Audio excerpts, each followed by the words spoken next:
Hello दोस्तों, हमारे YouTube channel बंदेवी study में आपका स्वागत है। आज हम इंडियन आर्मी के PYQ टोटल 30 प्रश्नों को लेकर आया हूं, जो 15 सामान्य ज्ञान और 15 सामान्य विज्ञान के रहने वाले हैं।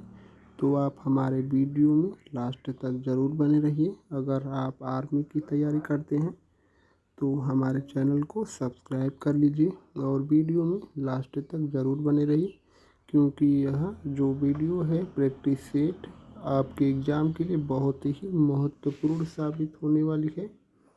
तो आप हमारे वीडियो में लास्ट तक ज़रूर बने रहिए। तो चलिए शुरू करते हैं।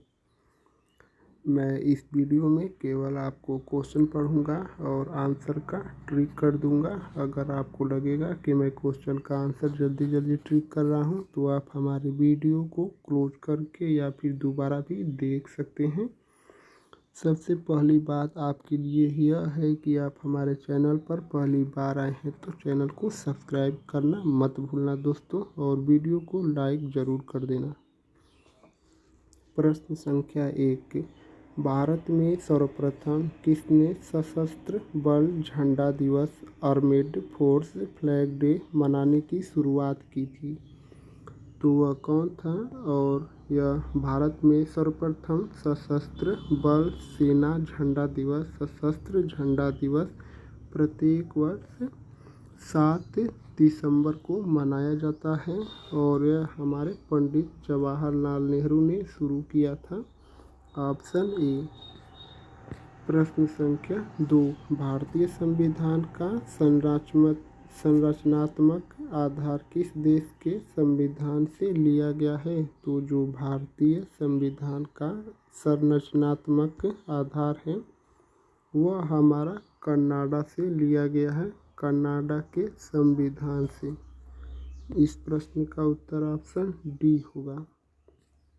प्रश्न संख्या 3, किस विटामिन की कमी से रक्तस्राव या ब्लीडिंग डिसऑर्डर होता है? तो यह विटामिन के की कमी से होता है। रक्तस्राव या ब्लीडिंग डिसऑर्डर विटामिन के की कमी के कारण होता है, और इसका जो वैज्ञानिक नाम है वह टोकोफेरॉल है। विटामिन के का रासायनिक नाम टोकोफेरॉल है। और vitamin D calciferol, vitamin B12 साइनोकार्बोलिन, और इसमें प्रमुख रूप से कोबाल्ट पाया जाता है। विटामिन जो B12 है इसमें प्रमुख रूप से कोबाल्ट पाया जाता है, और इसका वैज्ञानिक नाम साइनोकार्बोलिन है। विटामिन डी कैल्सीफेरॉल, और इसकी कमी से रिकेटस रोग होता है। विटामिन के टोकोफेरॉल, और रक्तस्राव इसकी कमी से होता है। Vitamin A retinol, vitamin A का वैज्ञानिक नाम रेटिनॉल है, और इसकी कमी से रतौंधी रोग होता है। इस प्रश्न का जो उत्तर है वह है हमारा ऑप्शन बी, विटामिन के। प्रश्न संख्या 4, माइक्रोवेव ओवन किस सिद्धांत पर कार्य करता है? तो जो हमारा माइक्रोवेव ओवन है वह किस सिद्धांत पर कार्य करता है? तो वह है हमारा विकिरण के सिद्धांत पर माइक्रोवेव ओवन कार्य करता है। इस प्रश्न का उत्तर ऑप्शन सी होगा, विकिरण। प्रश्न संख्या 5, धन का चक्कर सर्कुलर फ्लो ऑफ इनकम का सिद्धांत किस अर्थशास्त्री ने किया था? तो जो धन का चक्कर का सिद्धांत का किस अर्थशास्त्री ने प्रस्तुत किया था? तो वह थे हमारे J.M. केन्स। जो J.M. केन्स ने धन के चक्कर के सिद्धांत का प्रतिपादन किया था। Option B. प्रश्न संख्या 6, गंगा एक्शन प्लान किस वर्ष प्रारंभ हुआ था? तो जो हमारा गंगा एक्शन प्लान है वह सन 1985 में आरंभ हुआ था। इस प्रश्न का उत्तर ऑप्शन बी होगा, 1985। प्रश्न संख्या 7, भारत में सबसे कम जनसंख्या वाला राज्य कौन सा है? तो जो हमारा भारत है इसमें सबसे कम जनसंख्या वाला राज्य हमारा सिक्किम है। इस प्रश्न का उत्तर ऑप्शन ए होगा, सिक्किम। प्रश्न संख्या 8, स्पुतनिक किस देश द्वारा छोड़ा गया पहला उपग्रह था? तो जो हमारा स्पुतनिक फर्स्ट था वह किस देश के द्वारा छोड़ा गया पहला उपग्रह था? तो यह हमारा रूस या रसिया या सोवियत संघ के द्वारा स्पुतनिक फर्स्ट छोड़ा गया पहला उपग्रह था। Option B. प्रश्न संख्या 9, कौन सा ग्रह सूर्य के सबसे निकटतम स्थित है? तो सूर्य के सबसे निकटतम ग्रह बुध ग्रह स्थित है। सबसे बड़ा ग्रह बृहस्पति है और पृथ्वी के सबसे निकट ग्रह शुक्र ग्रह है। भोर का तारा या पृथ्वी की बहन शुक्र ग्रह को कहा जाता है और मंगल ग्रह को लाल ग्रह के नाम से भी जाना जाता है। इस प्रश्न का उत्तर ऑप्शन सी होगा, बुध ग्रह। प्रश्न संख्या 10, भारत में पंचवर्षीय योजना का मुख्य लक्ष्य क्या था? तो जो भारत में प्रथम पंचवर्षीय योजना थी यह सन 1951 से 52 में शुरू हुई थी।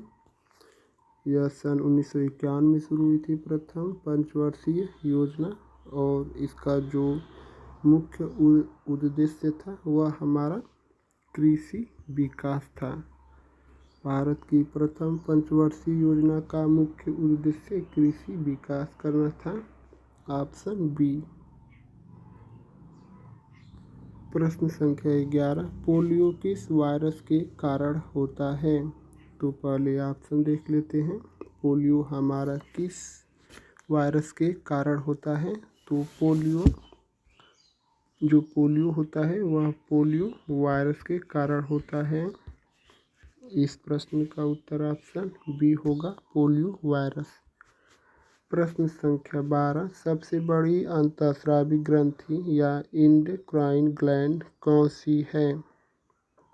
एंडोक्राइन ग्लैंड कौन सी है? सबसे बड़ी अंतःस्रावी जो ग्रंथि है वह हमारी थायराइड ग्रंथि है। सबसे बड़ी अंतःस्रावी ग्रंथि थायराइड ग्रंथि है। Option A.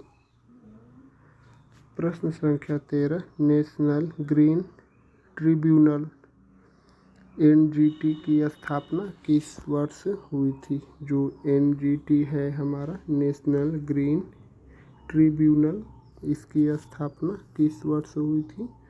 तो इसकी स्थापना सन 2010 में हुई थी। नेशनल ग्रीन ट्रिब्यूनल की स्थापना सन 2010 में हुई थी। Option B. प्रश्न संख्या 14, किस क्रांति को ब्लू रिवॉल्यूशन कहा जाता है? तो जो हमारा ब्लू रिवॉल्यूशन है यह मत्स्य पालन या फिश प्रोडक्शन को कहा जाता है। Option A. प्रश्न संख्या 15, अंतरिक्ष में जाने वाली पहली महिला कौन थी? तो अंतरिक्ष में जाने वाली पहली जो भारतीय महिला थी वह कल्पना चावला थी। भारत की प्रथम महिला अंतरिक्ष में जाने वाली जो थी वह कल्पना चावला थी और जो विश्व में प्रथम जो महिला थी जो अंतरिक्ष में गई थी वह थी वैलेंटीना तेरेस्कोवा अंतरिक्ष में जाने वाली पहली विश्व की महिला थी। Option B. तो हमारे 15 सामान्य ज्ञान के प्रश्न समाप्त हो चुके हैं।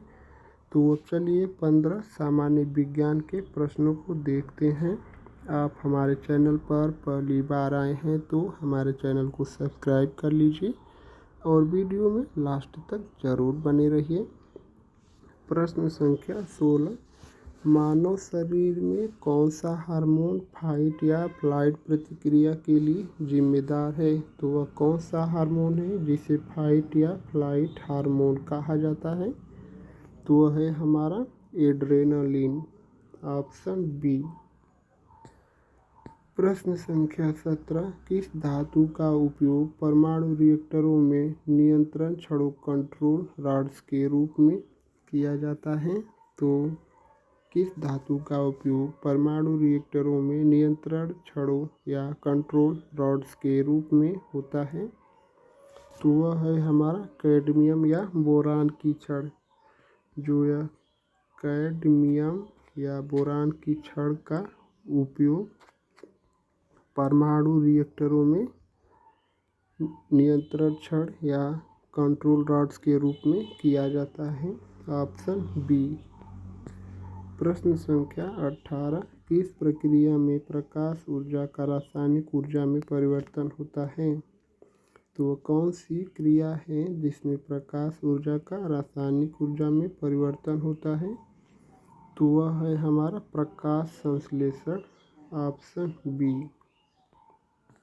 प्रश्न संख्या 19, डीएनए में कौन से 4 नाइट्रोजन बेस पाए जाते हैं? तो जो यह हमारा डीएनए है, डीऑक्सीराइबोज न्यूक्लिक एसिड, इसमें कौन से 4 नाइट्रोजन बेस पाए जाते हैं?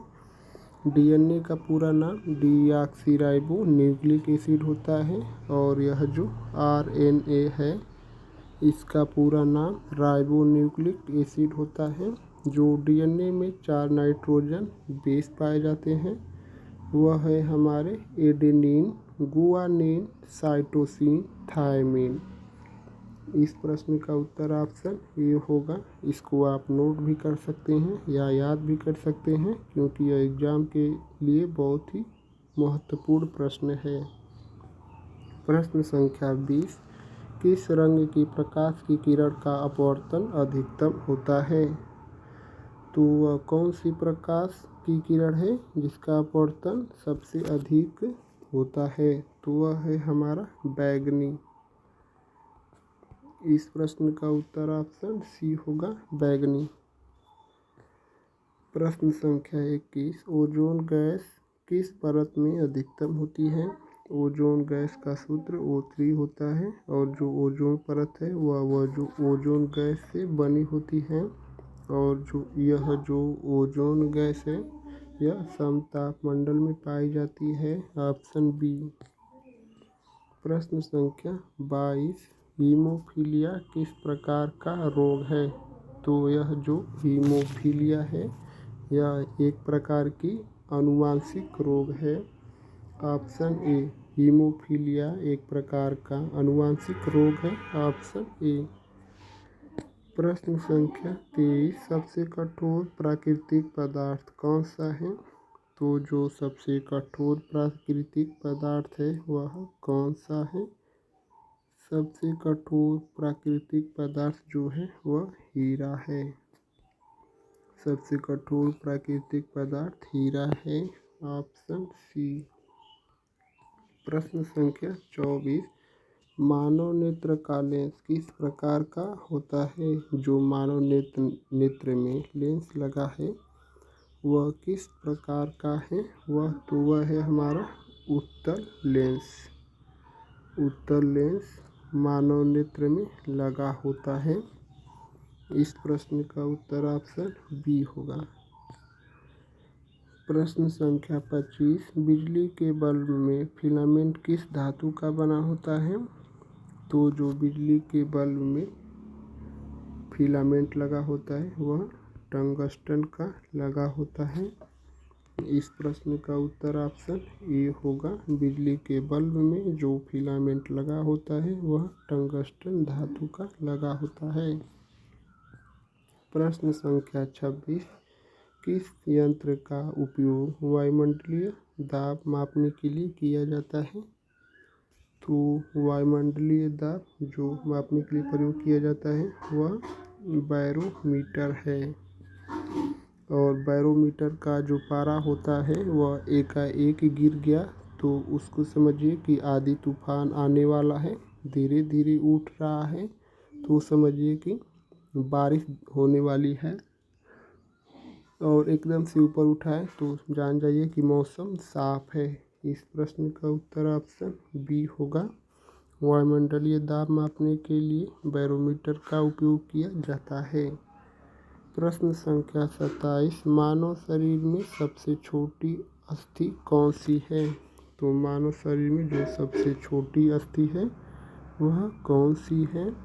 तो वह है हमारा स्टेपिस है, जो मानव शरीर की सबसे छोटी अस्थि है, जो कान में पाई जाती है। और मानव शरीर की सबसे जो बड़ी हड्डी है वह फीमर है, जो जांघ में पाई जाती है। और टिबिया नामक हड्डी मनुष्य के जो नीचे टांग है उसमें पाई जाती है, टिबिया नामक हड्डी।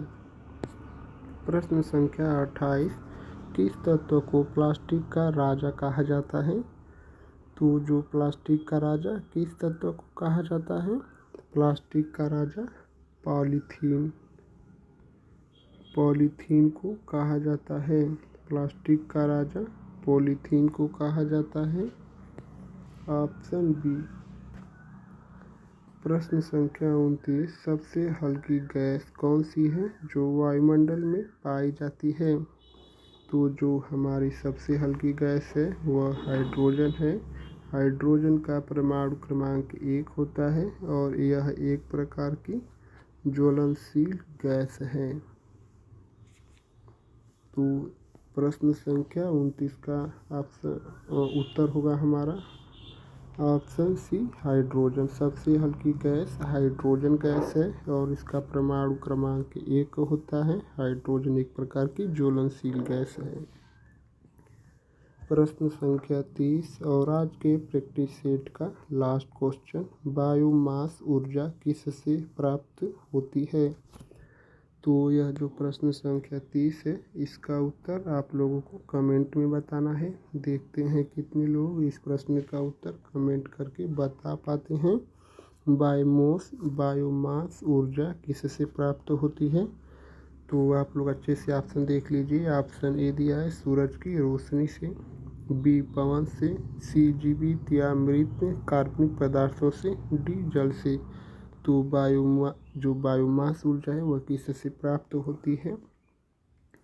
अगर आप हमारे चैनल पर पहली बार आए हैं तो हमारे चैनल को सब्सक्राइब कर लीजिए और चैनल के बेल आइकन को प्रेस कर दीजिए, क्योंकि हम जब भी वीडियो अपलोड करें तो सबसे पहले आप तक पहुंच सके और आपकी तैयारी मजबूत हो सके।